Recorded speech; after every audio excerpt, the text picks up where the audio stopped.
a spider almost thinks with their web, and that if you damage a part of the spider's web, they've done studies on it, and the spider acts as if they themselves have been damaged. So it's as if the web is kind of their brain extending out into the world. And our nervous systems are like that too, via our senses. They're the way that we connect to the world outside of us. You know, a symptom exists inside the body in relationship to everything else, and can only really be understood in relationship to everything else. A symptom taken out of context doesn't make sense. Just like if you take an animal out of the savannah and put it inside a zoo, it's going to act completely differently. Hello, and welcome to Sacred Herbalism, the full moon segment of the Elder Tree podcast, where we explore how plants can support us to enter into a sacred relationship with life and the living world. I'm Stephanie Hazel, and I've recorded this episode beneath the gaze of epic Wollumbin, where I live in Bundjalung country, and I pay my respects to the First Nations people of this land, as well as to the spirits and plants of this ancient earth. If you love what we do, you can support the Elder Tree mission of putting medicine in the hands of the people by joining our Patreon, where you can access special teachings from our presenters and our interviewees. So, let's walk into the moonlit forest together. Are you ready? The stories we tell matter. The stories about health, healing, culture, plants not only affect the way we think about things, but our actual experience of being alive and being embodied. I know that if I take a plant while thinking primarily about the stories of the scientific constituents, then those qualities are amplified. But when I take a plant thinking primarily about the myth and the poetry and the psycho-spiritual aspects of that plant, then that is what comes alive for me in that moment. And it's not just stories about plants that we need to be thinking about as herbalists. When we talk about illness and healing, we are reinforcing different kinds of stories and our clients and our own experience of what it is to be alive in a body. These are the things that motivate and really inspire Miriam Latif, my interviewee today. She's a curious and cunning herbalist currently planted on Wurundjeri country, and she's deeply trained in the myth, mystery, and medicine of the Western herbalist tradition. In this conversation, we talk about stories of gods and plants and Athens. We talk about systems thinking and linear models of thought and approaches to understanding healing. I think this conversation is really important. Systems thinking and the ability to understand complex causes for outcomes really makes a difference to our ability to be good healers, to see the unseen of the way things interact with each other in the body, in the mind, and in our community. In fact, Miriam's mission is to help herbalists shift the current healing paradigms to not merely focus on individual bodies, but the collective body which we all inhabit. You can find her at Understory. Welcome, Miriam. So great to have you here. Thanks, Steph. When we're really deeply connected as herbalists to the plants as beings, to the way that the plants can bring us alive to the sacredness and the beauty of life. When we are working with plants as allies in our work rather than as medical tools. So some of these things we've been exploring in this herbal medicine, this sacred herbalism podcast has been around plants as beings that we can ally with. Plants as gateways and teachers of the sacredness of life. Most of the conversations I've had have been about how that's important and beautiful for us as herbalists.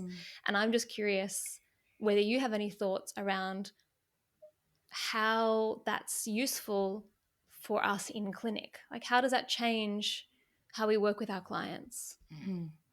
After I finished at uni, I did 3 years with our mutual mentor, Jimmy Wollumbin, and I got really deep inside the Western tradition as it was formalized in ancient Greece, so the Hippocratic tradition, if we wanted to put a box around it, sort of thing.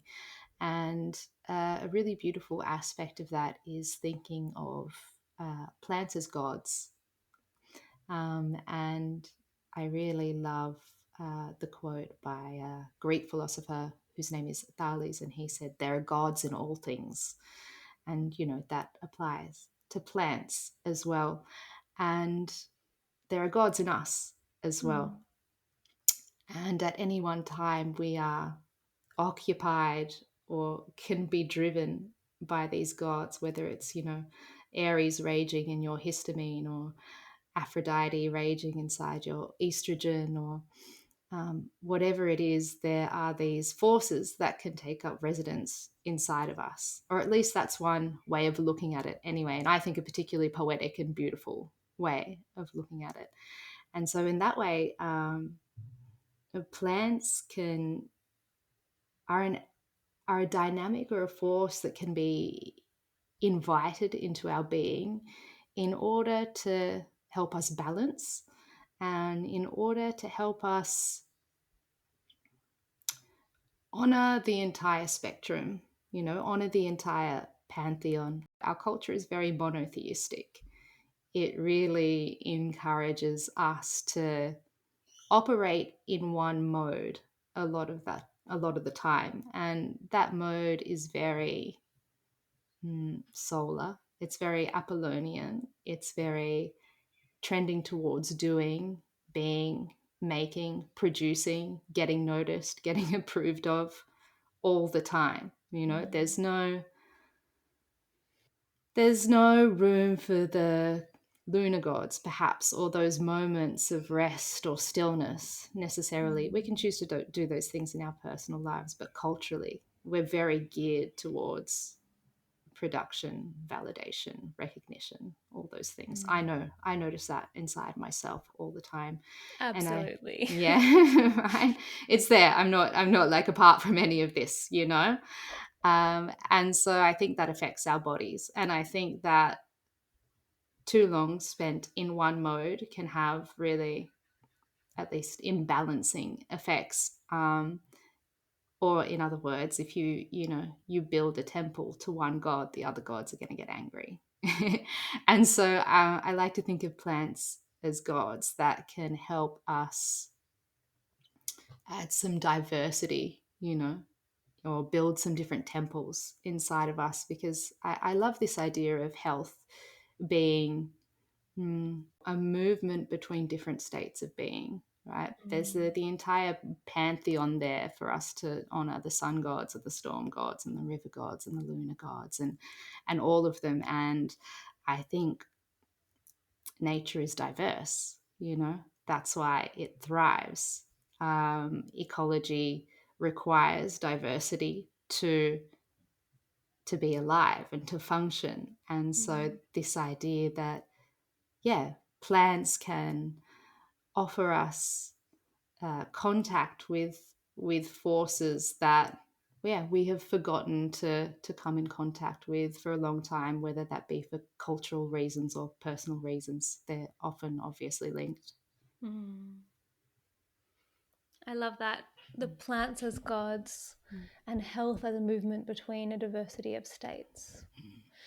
And totally in our culture, we've cast health as being able to be in maximum productivity at all times. Yeah, yeah. Like a healthy person is one who can achieve everything they want to achieve, Mm, mm, who never gets sick. People say, "Oh yeah, I'm really healthy, I never get sick." yes, yeah, So I think, "Oh, that's interesting." I don't necessarily think of health as never getting sick. absolutely. And there are some quite dysfunctional patterns that can show up as never actually getting sick. Totally, absolutely. All health is defined and influenced by the cultural values of that time, and I really think that uh, we lose touch with something really important when we define health, as endless productivity or never getting sick, or that trope of like, I hope you're well. I think it really excludes a lot of people as well, Mm. and mm, a lot of gods. A lot of um, aspects of what it is to be alive. I've exactly. definitely been working a lot with this idea of plant allies, as I think everyone listening would know. And working with that with my students and my clients of not just the way that I practice, but the way that I give them the herbs. So, Mm, let's pick a herb that would be a great god drugs to explore. So, maybe someone who's struggling with focus and energy, and they want something to help them with brain function. And if I feel like there's a good alignment with Tulsi is a plant that I really love as a gentle kind of vata appropriate brain stimulator. And Tulsi is a really sacred plant. So, and offering them a single plant and be like, hey, why don't you try this plant for a few weeks? And here, let me tell you some stories about Tulsi. Tulsi is like the Lakshmi of the Indian tradition, and she is a beautiful, gentle being of spiritual purity. And in a way, she's like, and everyone in India, in Western India, they have Tulsi growing in the garden in like an altar pot, and the women come and light candles and offer milk and honey every day. Like, hundreds and thousands of people are doing this every day to the Tulsi plant. So for me, Tulsi has this interesting, mythological, mythopoetic capacity to help us connect with our own inner sacred space. And from that place, a lot of clarity and focus can come, right? It's very different from an adrenal, as you said, like Aries, let's have a triple shot coffee and, run around the block 3 times and then get all our work done. It's a very different energy. And so for me in clinic, like working with plants in this way, obviously I work with herbs in other ways too. Here's a formula for your endometriosis, right? But there's something really beautiful in being like, here, I'm introducing you to a new friend. This is a being who will support you in all of this mythopoetic ways to access these other spaces of yourself, which are vital for your well-being. And all you need to do is take this plant and use this plant support to be able to access this other part of yourself that you've disconnected from. And it takes a lot of confidence to offer a plant like that to someone who's coming for like fatigue and brain fog, right? To be like, hey, wait a second. And not everyone's going to respond, but actually I think that there's something really powerful in that, because that is if that's the right herb for them, you're offering a client a relationship that will continue to bear fruit way past the relationship that person has with you. Yeah, I think that's right. And I also think when you offer plants in this context, there's a part of us, a very, very deep part of us, that awakens and relates so much more to story and myth than it does to data and information. And so if you're giving somebody a Tulsi plant and you're telling them, about its physiological actions and its constituents, I feel like that doesn't awaken aliveness in the plant or the person, as opposed to if you tell them the stories around that plant and maybe the myth behind it. I think also, like, we really rob the world of beauty, when we leave out those parts of a plant's story, and when we stop evoking like beautiful language around plants and around medicine and around how we see the body. We crave story. I think story is, there's a list of like 7 things that are universal to cultures around the world, and storytelling is one of them. So obviously storytelling is like a very, very deep part of how we function as a culture, of what nourishes our soul. Like I said, it's poetic, it brings beauty. I really think beauty is lacking from medicine, and I think that's why we look so much to places like China or India for things like Chinese medicine or Ayurveda. Why those things seem so attractive, because they are so rich with poetry and beauty in terms of systems and medicine. But yeah, it's also really important to know that our Western tradition is full of so much beauty and poetry as well. Yeah, so I think, offering plants in the context of their beauty and in the context of their story can really help, like you said, shift things for people, or access, again, a part of us that doesn't get to be accessed much in modern Western culture. And that's kind of where the healing and the medicine can be, because we're bringing something online that is really dusty, and has been long ignored and long neglected. Yeah. Are there any plants in your life that you feel really connected to, that are doing this work for you at the moment? Absolutely, olive leaf, or the whole olive tree, really.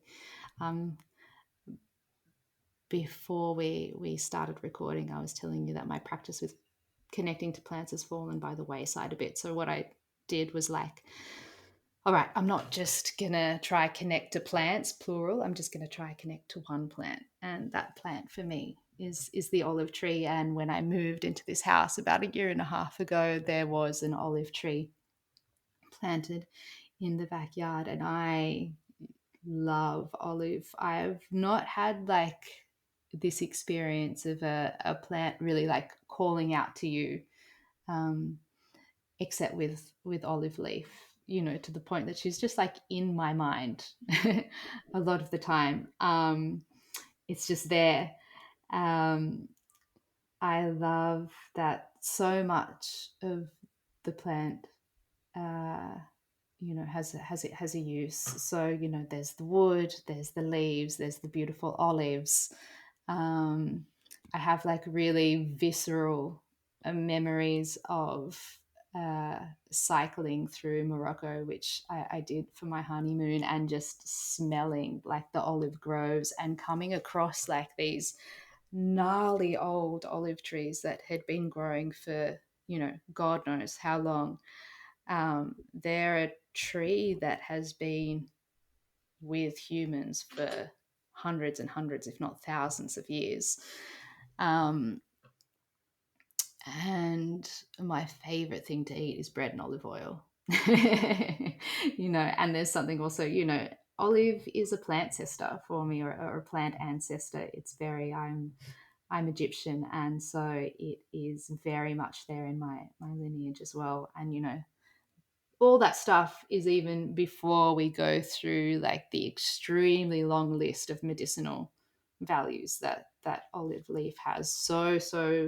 So much more than how it's been pigeonholed as an immune system plant. It's an incredible medicine. I imagine there's a lot of amazing myth and story about olive trees too, right? There is What are there absolutely. any that are alive for you at the I moment? do know that the Greek myth, so olive is kind of the tree of the goddess Athena, and I believe the story was, and I might butcher it a little bit, but it's actually interesting that you asked, because in trying to connect with olive tree, I was like, I also really want to learn how to tell its story, or how to tell some of the myth around it.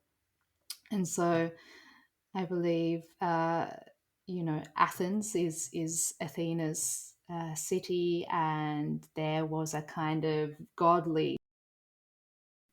She's usually depicted as a war goddess, but she's a bit more Mm. complex than that. She's very chaste. She's very strong. She's very bold. And in terms of olive leaves medicine, I think it just really speaks to the strength in kind of ancestry, and the strength in something that is so deeply rooted, that has been there for so long. There's a kind of stoicness to it. Mm. And I think olive leaf medicine really teaches us to have our roots run really deep. Mm. And to have a kind of staying power.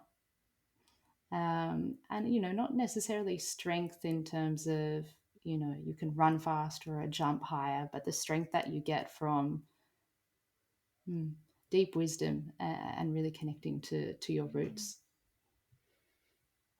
When I think of olive groves that I've seen in Italy Mm, or Morocco, there is this quality. They're quite small trees for how ancient they are, right? mm, And they're gnarled, and they are providing goodness for hundreds of years, and they're just like they're in quite inhospitable lands often, mm-hmm, like often quite arid, often really windy, and you can see the kind of gnarled and almost stunted way that they grow is speaking to their incredible resilience over a really long period of time in the face of kind of harsh conditions mm. as Yeah, well. yeah, absolutely, yeah. Mm. What is the way that you would use olive leaf medicinally? I love using it in quite a traditional sense. So it is cooling and heat clearing. So that's why it is really good for infections and for the immune system. That infections traditionally, because of the kind of activity that they cause inside the body, are often associated with heat. And I remember one time a good friend had come down with Ross River fever, and she was experiencing a lot of heat and a lot of fever. And another cool thing about olive leaf is that the way that it drains heat is through the bowels. And that's a very sort of traditional or kind of Hippocratic way of looking at things, this kind of idea of purging the body so that heat can be released. And so I brought her over, I think it was either the tincture of olive leaf or a bunch of olive leaves to boil into a tea, which is another thing that I love about olive. It's like, it's especially down here in Melbourne, it's in every, yaya's Everywhere. front yard, kind of thing. And so it's super accessible. But she took the olive leaf, and it acts as a mild laxative as well. So it's not a really strong laxative like senna or anything like this, but it's a mild laxative that can help release heat through the bowels. And so that had a laxative effect on her, and really helped release some of the heat of the fever and the pain in the joints and stuff like that. So I like to use olive leaf in that way, as that kind of like mild laxative heat clearing sort of aspect. Like you said, that bitterness and its ability to kind of move stagnation and a sluggish liver, and have a really wonderful effect on the circulatory system as well. It's like, God, I think it's called um, oleopurin. It's one of the most sort of powerful kind of antioxidants out there as well. So in addition to using it for like those specific sort of patterns or symptoms, I think it's like an incredible, it's like the original superfood, olive leaf, just because it's so full of antioxidants. It has such also like quite a tonifying effect on the circulatory system as well.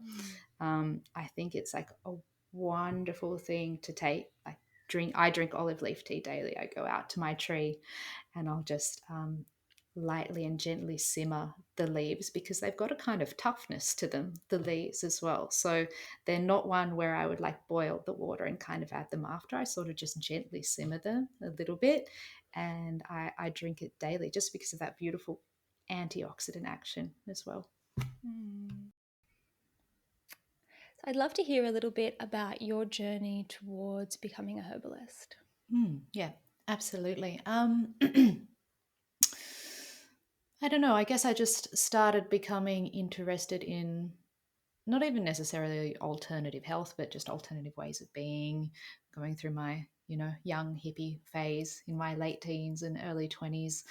I studied, I mean, I've been on an interesting like educational journey. It definitely didn't start with plants and medicine. I studied theatre and media when I was young, and then I went on to study community cultural development. And I think I've always had a leaning towards being interested in how cultures function, the narratives that exist in cultures, what that means for people, and how they interact and relate, and how we build community, and how we be together. Can I ask, Yeah. what was it that really drew you towards herbal medicine specifically? Like, what was that call that you felt inside yourself? Yeah, that's so interesting. I've always been surrounded by medicine. My grandpa was a doctor, my dad was a doctor, my uncle's a doctor. Um, and so the human body has been something that has always interested me, and the way it functions, of course, and anatomy and physiology and health. As I said, at the time I was living off grid in like a really dodgy, moldy little shack on top of a mountain in Queensland. So really lean towards self sustainability, I guess, and really wanting to be able to take care of myself in terms of living off grid and homesteading. And, I guess a natural progression of that was being able to grow my own medicine, and being able to, in a basic and self proficient kind of way, know what was going on in my body and be able to access things, whether they were plants that I grew or things that I could, find in the bush, to be able to take care of myself. So I guess it was that kind of self sufficiency piece Mm. that really drew me towards herbal medicine when I look back and I think about it. And that was kind of congruent with what was going on in my life at the moment, as well as that background of just, yeah, being interested in medicine and the body and how it functions. Yeah, awesome. Thank you. Yeah, It's yeah. very hard to be self sufficient with pharmaceutical medicine because you're reliant on a massive pharmaco industrial complex to be able to produce the medicines that we rely on, right? Absolutely. And there's something just really beautiful and simple about going out and, being like, I have a bellyache or I'm feeling a little bit anxious. I'm going to go out and pick this plant, or, I've got a bit of a chesty cough. Let me, steam some eucalyptus leaf or something like that as I was living, because we were quite isolated up on our mountaintop. And so just to be able to have access to those things, it just felt good. Yeah. It was nice. It was beautiful. It was peaceful. And yeah, it felt really nice to be supported just by what was around me. Mm.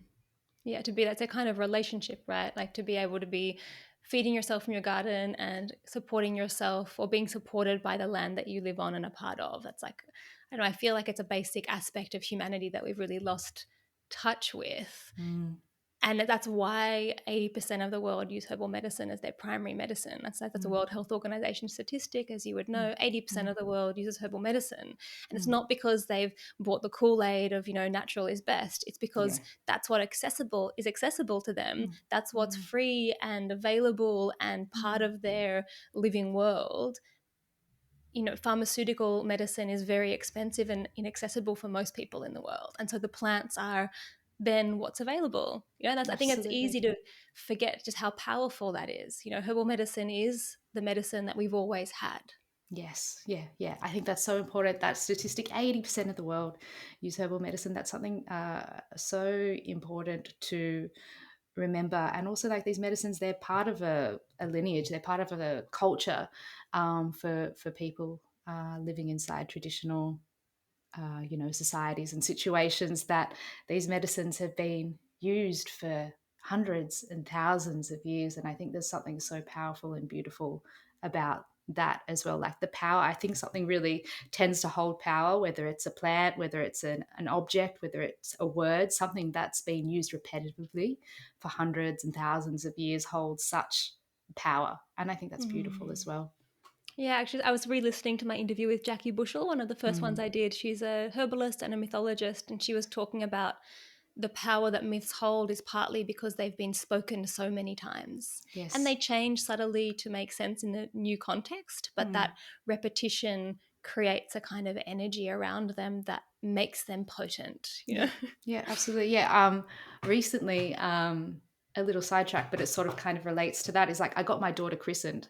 Now Mm. she's 10 months old, and I'm not a religious person at all. And, maybe 10 years ago, I would have balked at the idea of doing that. But now, I'm in a bit of a different place, a bit more mature, let's say, hopefully. And um, just to bear witness to something that I know has happened in a traditional sense for thousands of years, I found it Mm. so much more moving than I thought it would be. Initially I was just like, I'll just do this for my family. I'll do it for my parents. It'll make them really happy. It's something that they really believe in terms of a religious practice. But yeah, to bear witness to something, it was the same church that I had been christened in. And to bear witness to something, and seeing her be anointed with oils, and know that this practice had been done many, many, many times. I could feel the power of it, and I was genuinely moved. Mm. Yeah, beautiful. Hmm. Yeah, the softening of our ideologies as we mature is a really beautiful thing.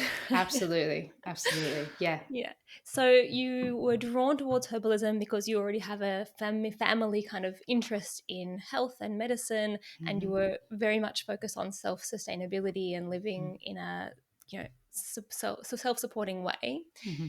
You studied in. Studied online, and for the life of me, I'm drawing a complete blank as to the name of the college. I only did the advanced diploma, so I'm pretty sure that's been phased out now, and you have to do the full bachelor. I probably can't remember the name of it because, to be honest, I found it really flat and really dry and quite boring, which I know is something that a lot of students experience. And I don't know if that was particularly the institution that I learnt at, um, or whether that's a thing that goes kind of across the board. But I guess, like a lot of people, you become kind of enchanted or enamored by the magic of herbal medicine when you first start approaching it and thinking about it. And especially if you're, a really hands-on sort of person, and you're growing the plants and you're tasting them and you're harvesting them. And then you sit inside a classroom. And I remember the classroom, the building that we were in was like an old military hospital, I think. um, and you could feel that, and it had like those bright halogen fluoro lights and like painted white brick. And it just felt so dead and so void of any of the stuff that attracted me to herbal medicine in the first place. Mm. And man, it was so boring. I would just be like slides and, pathophysiology, and this is hypothyroid, and like just bullet points on what it is, and like bullet point, and this plant is good for hypothyroid. And it really sucked the magic out of it. Not that like, I don't want to like, what's the word? Separate magic and science, or like that herbal medicine should like all be like super magic and enchanting and all this kind of stuff. I hold both those things. It should Go be on. at least partly that, though, At, right? at least partly that, absolutely, yeah, absolutely. But it really did suck out also any of like kind of like the texture of the practice. It really sort of like flattened it. Mm. And it really felt like jumping through hoops to get to the end of it. And so many times I really questioned, like, do I want to do this? Because this really just feels like such a drag, And once again, this was like my personal experience, but I have heard that echoed from a lot of people Yeah. that have been through that institutionalized educational space. Is that something that you experienced at all? Yeah, totally. I Yeah. started off with Southern School of Natural Therapies that then got Mhm. bought out by Think, which then got bought out by Torrens. Oh, yes, that's So what happened at mine as well. yeah, and so then the quality of education dissipated throughout that process, Mm. and it very much felt Mm. like that. And yes, it was all about science, but Mm. science can be incredibly magical and very nuanced. And the Absolutely. science we were being Mm. taught was like science 101, like science for Exactly.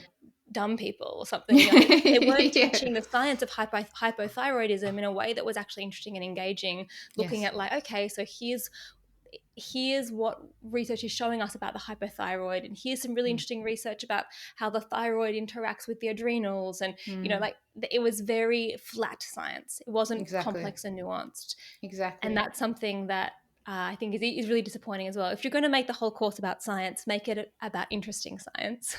Absolutely. And bring some of the magic in. And I do feel for me, this podcast is part of that reclamation of the lost spaces of herbal medicine in our industry. It's Mm. I don't think we should be just throwing all of that out and saying it's all about our intuition.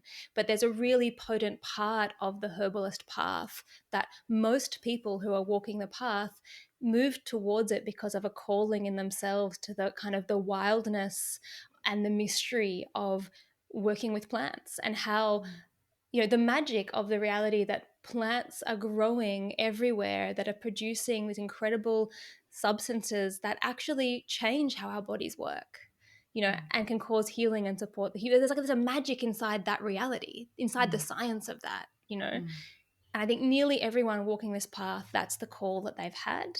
Mm. And somewhere along the way, generally, people are being told that that call isn't right, Mm. and that you should turn that off, or that you're alone in that, and that Mm.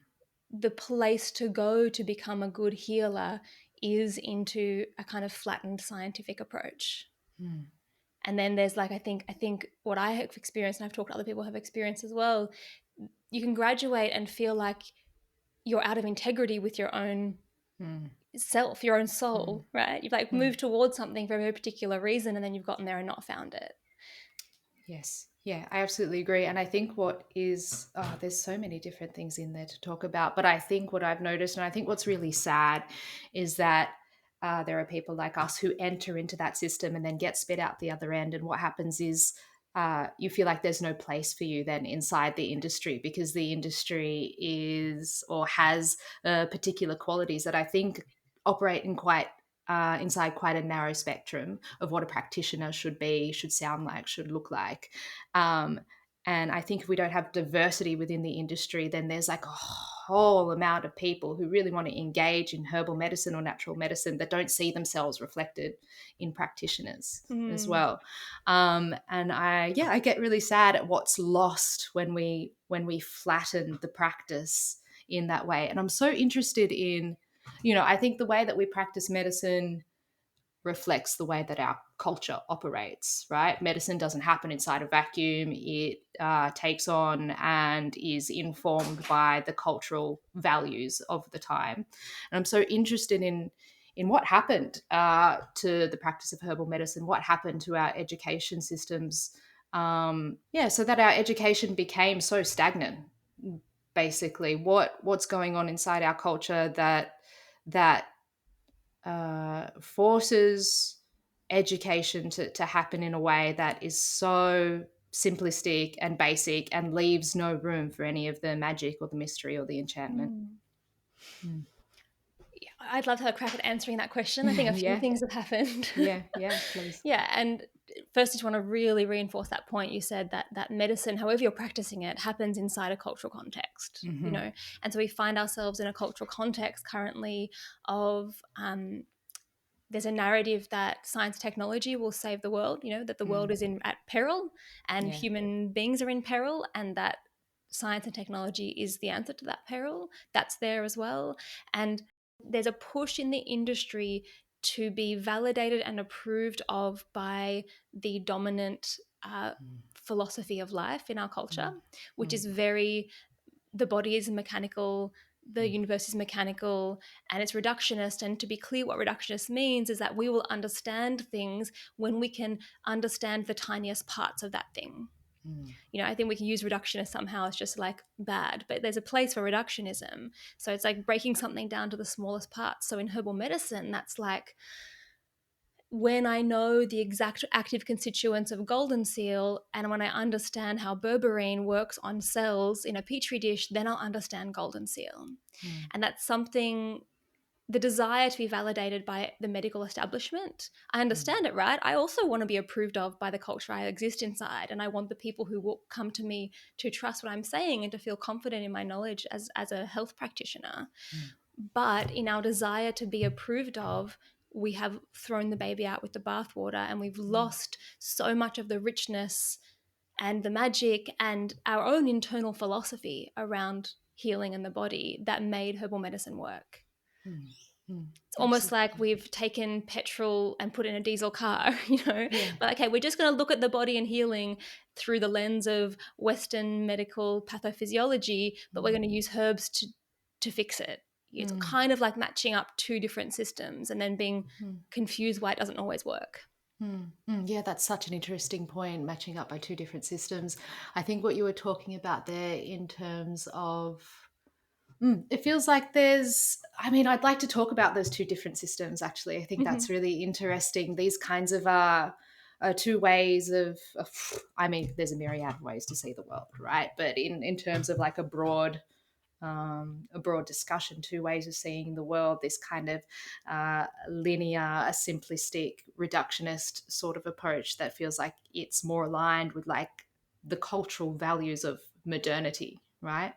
They work really well inside capitalism. They work really well inside these politics that really focus on the individual, right? And the individual is the functional sort of unit of society, and how the individual, well, we come together like parts in a machine.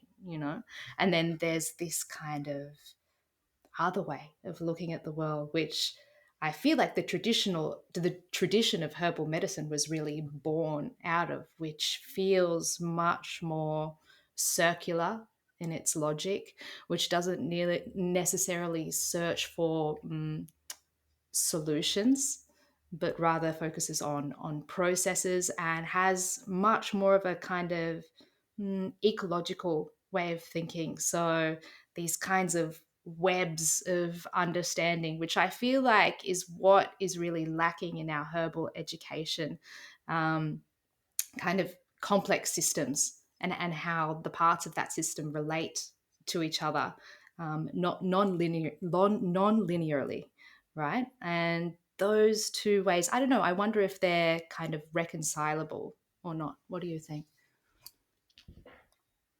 Yeah, I think something that's interesting there is that you're pointing towards linear reductionism as being a way of seeing the world that really works with our cultural values Mm, currently. But then if mm, you look in science, like in quote unquote cutting edge science, mm, and also sociology and cultural thinking, we have all systems thinking emerging. You've got mm, systems biology and all these kind of new fields emerging that are using an ecological lens to look at the body and our societies and how things work. But that's not currently the kind of cultural trend, you mm, know?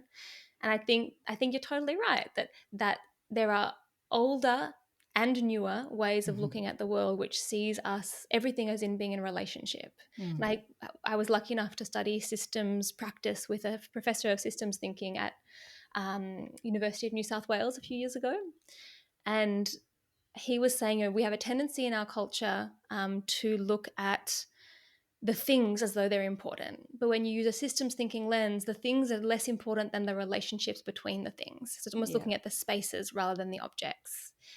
And he now actually is really high up in the ATO using systems thinking approaches to improve getting more taxes and also giving a better like user experience, right? So, which Mm, is really interesting. So it's being used, systems thinking is being used at really high end places mm, now. And we were already thinking like that yeah. as herbalists, Yeah. and you can see that in traditional Chinese medicine, where they Mm, have all these ways of talking about the relationships, like, you know, metal is the mother of earth, mm, and the kidneys are in relationship with the liver in this way. And if the mm, liver has a problem, then you've got to look at both the kind of the mother of the liver and the daughter of the liver. So they're using mm, family words to try and mm, describe this sense that everything is interconnected, and the way things influence each other is mm, almost more powerful than the things themselves, mm, And I actually think that's one of the biggest difference between Western medical thought and holistic medical thought is that as natural healers and herbalists, we're actually looking at the way the body functions. We're looking at an illness as a functional illness. So, for example, if you are IBS is a great example. So IBS is like the intestines are functioning in a disordered way, but Western science looks at structural disease. So it's almost like disease is real when we can look at a part of your body with a microscope or an X-ray or some kind of imaging software, mm, some kind of imaging tool, and see structural changes in the tissue of that organ. mm, mm, So when we can see plaque in your arteries, we can point to a disease. When we mm, can see, liver cell damage, then we mm, can say you've got liver disease. But mm, holistic medicine isn't looking for the structural change, but how the behavior of things changes. mm, And so which is that systems ecological model versus the reductionist and linear model. mm. Yeah, that's really interesting. I feel like a kind of poetic way of rendering that would be, that we see the unseen because relationships are effectively invisible. I think it's important that as a culture we practice standing inside different positions that other than what is habitual. Mm. So I think what's constantly being reinforced to us through media, through the images that we see every day, even through our language, is that very structural way of understanding the world, that things are only real if we see them. Mm. And this isn't for me. I really try not to get into arguments or conversations around like which is better or which way is good and which way is bad. Like I'm not trying to put a value judgment on which approach we should adopt. I really think that like inner agility and that ability to move between those two things is kind of what's important, kind of what is helpful and healthful.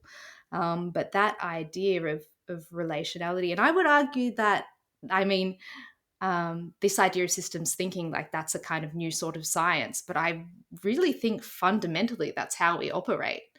Like we are a human being that is a part of a complex system. Mm. Our biology, our organs and our nervous system and our brain synapses and the way that everything works is fundamentally relational. This is like our default kind of like mode of being. And I think it's cool and it's interesting how it is ancient and innate and fundamental, and also kind of a new science that's being used at the ATO. I think that's And funny and interesting. And we're not just an internal system of relationship. Like, Mm, look at the way that mirror neurons work. So our brain absolutely. isn't just relating to our liver, it's also Mm, relating to the functioning of our loved ones mhm, and the way that the air that we're breathing is changing how our lungs are operating. Like, there's mm, those systems of relationships and in a way, the self extend beyond just the boundary of my skin. mm, absolutely. Yeah. You probably have come across a beautiful writer, thinker, philosopher called Sophie Strand, and she really has influenced a lot of my work and the way that I think and the way that I approach health and medicine. But she gives the beautiful when you said that idea of that extension beyond the self, she gives the beautiful example of spiders and their webs, um, Mm. and that the way that a spider almost thinks with their web, and that if you damage a part of the spider's web, they've done studies on it, and the spider acts as if they themselves have been damaged. So it's as if the web is kind of their brain extending out Mm. into the world. And our nervous systems are like that too, via our senses. They're the way that we connect to the world outside of us. Mm. You know, a symptom exists inside the body in relationship to everything else and can only really be understood in relationship to everything else. A symptom taken out of context doesn't make sense. Just like if you take an animal out of the savannah and put it inside a zoo, it's going to act completely differently. Humans exist as part of larger relational webs. No man is an island, and if we go into isolation, we're going to start to behave very differently. We are relational, communal beings. And Mm. so I think this idea of healing in isolation is it's something worth taking as an object and contemplating and exploring and thinking about, because, and this is something that I've found, and I don't know if you found when you've been in practice, but there would sometimes come a point where I would be treating someone and be like, okay, we've looked at all these kind of physical aspects, mental, emotional aspects, but I feel like I would hit a wall because I would start to notice and understand that this person was being, severely affected by their social or cultural circumstances as well. Mm. And Do you have a what particular case you can talk to us about I where this is at do, play? absolutely. And this was a couple of years ago now. And I will be honest, I really feel like I failed this person. It was a middle aged man that came to me. He found me through an article I'd written in the local newspaper. And he had like a host of uh, diagnoses that are pretty typical of men of this age. So, like heart issues, diabetes, kind of cholesterol issues. Um, and he was a person who found it really hard to access good food, even in terms of like knowing like education around that kind of stuff, like knowing what to eat. He had been living with his parents and brother who had recently passed away. So he was really socially isolated. He lived in a place that was quite far away from anything because that was the only sort of place that he could afford to live. So he had kind of been pushed out to the outskirts by the rental crisis. And, so many of the things that we tried to do really centered around getting him moving, getting him access to certain fresh foods, getting him a little bit educated around diet. But a big, big part of what was going on for him was also that he felt really lonely and socially isolated. yeah, it was really just a case of needing to be somewhere where he had more access to people and more access to resources. Not that that would have solved all his physical problems, but I think that really would have Mm. made him feel just more supported. So he came to you to help for help with his like heart and metabolic health. Mm-hmm. And you know, being inside the cultural paradigm we're in, people come, I've had this experience, well, people come to you Mm, as a herbalist, they have these issues that they've been trying to solve for 7 years, and mm, Western medicine hasn't helped very much. And they come to you and they have an unspoken, unexamined assumption that you're going to give them a few bottles of herbs and all their problems are going to go away, mm, right? Like this silver bullet syndrome. yeah. And the first couple of years in practice, I bought into that and felt like I had to be doing that for them too. And if I wasn't Mm, doing that, I was failing them, you mm, know? That if yeah. I didn't, in like the first 3 sessions, find this magic blend of herbs that was going to turn their life around, I'd failed them and I was going to lose them as clients and I would start to Mm, feel guilty.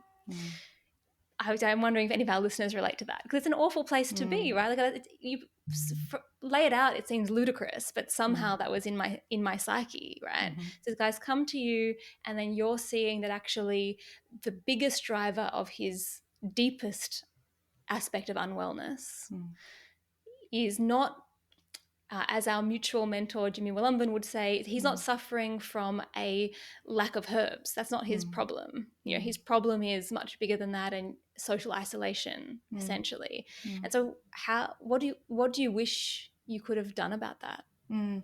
Like, I also just want to go back and say, like, I don't want to like also minimize this person's problem to social isolation. Mm-hmm. Um, he had a bunch of diagnoses that were going on that would have really benefited from, I think, like a really integrative approach between, conventional medicine and alternative medicine. So I'm also really careful to have some nuance around that conversation, Mm. that, it wasn't just social isolation that was causing all this. I just really felt that um, it was exacerbated by that. So I just really want to make that Mm. differentiation. I'll go on. Do you feel there that as well? It's like often as a natural health practitioner, Mm, a lot of what we're really needing people to do is behavior change. mm, So you're wanting him, yes, yeah, the herbs are going to be supportive, but you really want him to learn how to choose good foods, learn how to mm, cook, mm, learn how to exercise, get in the habit mm, of movement. mm. And it's like it doesn't sound like he had the inner resources to be able to make those changes in his life, or the support for those changes to be kind of ushered in. You know, like I Yeah, know that in my life, I have a really great support system of family and close friends. And if I was like, hey, I'm really unwell and I need to make all these big changes in my life, I don't know how I'm going to do it, that yeah, my community would get behind me, yeah. That's you know? it. Thank you. You've kind of hit the nail on the head Yeah. there. Like my mum Absolutely. would drop over like Mm, whatever special mm. diet food I needed to do, or, you know, like, Exactly. and so and that help, that galvanizes you on the very difficult path towards changing entrenched behaviors. And those behaviors are often the Mm. drivers of that illness, you know. Yeah, yeah. In his case, that's absolutely true. And like, I also just want to be really careful about like that behavior change, lifestyle medicine. That's not necessarily what everybody has to do. Some people, if you want to go down the path of taking like conventional medicine and that's going to fix your problem, then I think that's totally fine. I think as natural therapists, we have to be really careful not to force or project what we think people should do, onto the masses kind of thing. He had also really expressed that he had been to a bunch of doctors and didn't like taking all the medications and all that kind of stuff. So behavior change was really where I felt like we could get some leverage. But he was in, like what you said, the I think that deep, deep loneliness and also that deep, deep grief that he was moving through from having recently lost, I think it was his mother and his brother. Those inner resources required to make those changes were just absent. And so some basic Mm. stuff that I was trying to get him to do, he said he liked cycling. So I was like, can you cycle your bike around the block once a week? Can you go for a walk? I gave him some things like recipes, or like a little grocery list, just like really basic, like holding his hand kind of stuff, very, very kind of step by step, breaking it down into really easily. Thank you so much, Miriam. Nice. Is there anything you'd like to share with people about how they can work with you, anything you're offering, how to get Mm. in touch? Yeah. My offerings are very slow at the moment. I just had a baby 10 months ago, so everything is sort of building in the background, but I am building a space for students and new practitioners to come and be in a supportive community, because as we talked about earlier, I really think there is no space for people who don't fit inside that narrow spectrum of how one, should practice and be and look and talk and dress and all these things when you get spit out of the system. And so that's happening in the background. You can find me and sort of get updated via my Instagram, which is 3_understory, which kind of speaks to um, how I was speaking about before, the narratives that define what health is and how we can start to change those narratives to be more inclusive for everybody, because I think that's just a real passion project of mine and something that I'm very, very interested in. Awesome. Yeah. So important, the stories that underpin Yeah. the way that we think about healing and Mm-hmm. herbalism and medicine without even realizing that we think about them in those ways. Yeah, absolutely. Yeah, we have all these kind of root assumptions that we don't examine, and they are just the air that we breathe and the oceans that we swim in. And I think the first step to any kind of change is to step back and become aware of them. And once again, not to say like what's right and what's wrong and what's good or what's bad, but just to be able to adopt a different position. That's it for this moon cycle. Thanks for joining me in another layer of this fascinating conversation we are having about the role of the sacred in our lives as herbalists. If you know someone who would love this episode, then send it through to them, as our work strengthening our herbal community through grassroots herbal education starts right here. I'll see you next time the moon is round in the sky, and until then, I wish you good health and many plants.